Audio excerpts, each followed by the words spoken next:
So my first book focuses on the Las Vegas mass shooting, which occurred on the night of October the 1st, 2017.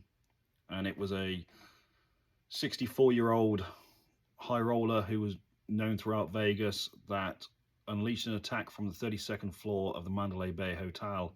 And his focus was the Route 91 concert across the street. In the space of 10 minutes, he fired just over 1,000 rounds of ammunition, either directly into the venue or at two fuel tanks close by to inflict as many casualties as he could.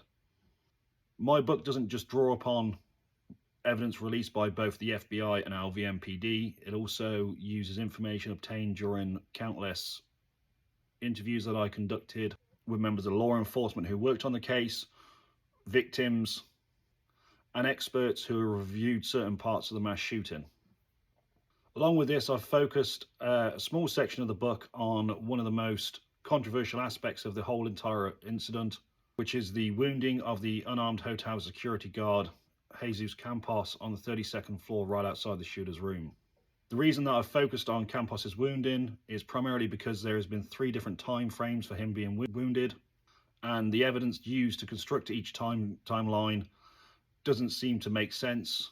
And so I've used information that actually wasn't known to the investigation at the time, along with evidence that has been released into the public domain, to devise a new timeline of when he was actually wounded and where he was wounded.